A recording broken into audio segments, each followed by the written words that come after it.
السلام علیکم.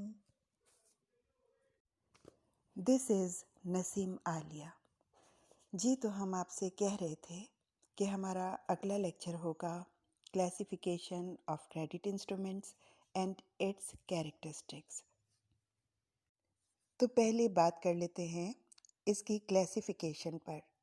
اس پر سوال بنتا ہے کلاسیفائی دا نیگوشیبل انسٹرومنٹس، مطلب قابل منتقلی آلات کی درجہ بندی کیجیے. Classification of credit instruments. It can be divided into two classes. Number 1, negotiable instruments, and number 2, non-negotiable instruments. Number 1, negotiable instruments. قابل منتقلی آلات. Negotiable means transferable, and the meaning of instruments, students, I have told you before, it means documents. In this manner, we can say that those credit instruments which can be transferred from one hand to another are called negotiable instruments. وہ اعتباری آلات جو ایک فریق سے دوسرے فریق کی طرف منتقل کی جا سکتے ہوں قابل منتقلی آلات کہلاتے ہیں. جیسے کہ آپ جان چکے ہیں کہ اعتباری آلات کیش کا نام البدل ہوتے ہیں اور عام طور پر کیش کی جگہ قرض کی ادائیگی اور وصولی میں اعتبار کی بنیاد پر استعمال ہوتے ہیں. تو دیکھ لیتے ہیں اعتباری آلات جب قابل منتقلی ہوں تو اس کی تعریف کس طرح کی گئی ہے. Definition is Section 13 of Negotiable Instruments Act 1881 defines negotiable instruments as: a negotiable instrument means a promissory note, bill of exchange, or check payable either to order or to bearer. قانون برائے قابل منتقلی آلات 1881 کی دفعہ 13 کے تحت قابل منتقلی آلات کی تعریف یوں کی گئی ہے: ایک قابل منتقلی آلہ کے معنی ایک وعدہ نامہ، ایک مبادلاتی بل یا چیک کے ہوتے ہیں جو کسی حکم پر یا برائے حامل قابل ادائیگی ہو. یعنی کہ ایک قابل منتقلی آلہ کسی حکم پر یا برائے حامل قابل ادائیگی ہوتا ہے. مطلب a negotiable instrument is payable either to order or bearer. Students, یہ جملہ کافی قابل توجہ ہے. اس تعریف میں ہم نے دیکھا کہ دو اصطلاحات استعمال ہو رہی ہیں. نمبر 1 بیئرر اور نمبر 2 آرڈر. بیئرر یا برائے حامل کسی بھی اس شخص کو کہا جاتا ہے جو بائی ہینڈ یہ نیگوشیبل انسٹرومنٹ اس پارٹی کو پیش کرے جس سے ادائیگی وصول کرنی ہے. ہم اس بات کو اس چیک کی مثال سے بآسانی سمجھ سکتے ہیں. Have a look at this check. Check میں لکھا گیا ہے پے مسٹر ایکس اور بیئرر، اور سائن کیے ہیں مسٹر وائی نے جو حبیب بینک کا اکاؤنٹ ہولڈر ہے. اس چیک میں مسٹر وائی نے بینک کو آرڈر دیا ہے کہ وہ اس چیک کی ادائیگی مسٹر ایکس کو کر دے یا پھر بیئرر کو کر دے. بیئرر مطلب کسی بھی اس شخص کو کر دے جو یہ چیک بینک کے کاؤنٹر پر پیش کرے.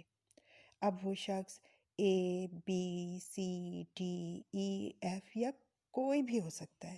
بینک بلا تردد اس شخص کو چیک کی ادائیگی کر دے گا.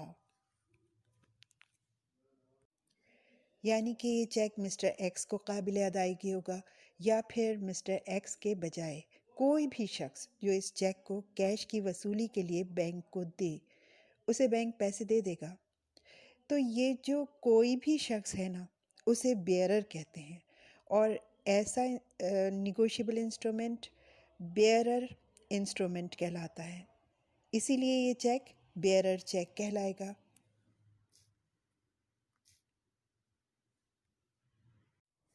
اب یہ دوسرا چیک دیکھیے. یہ دوسرا چیک بھی مسٹر وائی نے ہی مسٹر ایکس کو دیا ہے، مگر اس چیک میں لکھا گیا ہے کہ پے مسٹر ایکس اور آرڈر۔ اس چیک میں بینک کو یہ کہا گیا ہے کہ وہ اس چیک کی ادائیگی مسٹر ایکس کو کر دے یا مسٹر ایکس جس شخص کے لیے آرڈر کرے بینک اسے کیش ادا کر دے۔ اب اگر مسٹر ایکس ادائیگی خود وصول کرنے کے بجائے چیک کی بیک پر لکھے کہ پے مسٹر زیڈ اور آرڈر، اور یہ جملہ لکھ کر اپنا سائن کر دے جیسے کہ آپ یہاں دیکھ سکتے ہیں، تو ایسی صورت میں چیک کی ملکیت اور کیش کی وصولی کا حق مسٹر ایکس سے مسٹر زیڈ کو منتقل ہو جائے گا، اور اب اس چیک سے کیش حاصل کرنے کا حق مسٹر زیڈ کے پاس ہوگا۔ ان مثالوں سے بیئرر اور آرڈر کی میننگ واضح طور پر سامنے آ چکے ہیں۔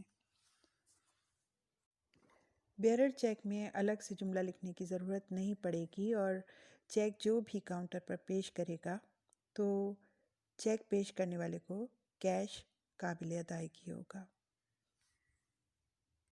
بیئرر اور آرڈر دونوں اصطلاحات اچھی طرح سمجھنے کے بعد نیگوشیبل انسٹرومنٹ کی تعریف پر ایک دفعہ پھر نظر ڈالتے ہیں۔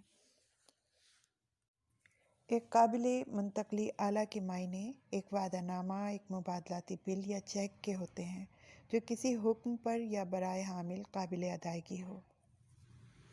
اب یہ تعریف واضح طور پر سمجھ میں آ جاتی ہے کہ نیگوشیبل انسٹرومنٹ یا تو آرڈر پر قابل ادائیگی ہوگا یا بیئرر کو قابل ادائیگی ہوگا۔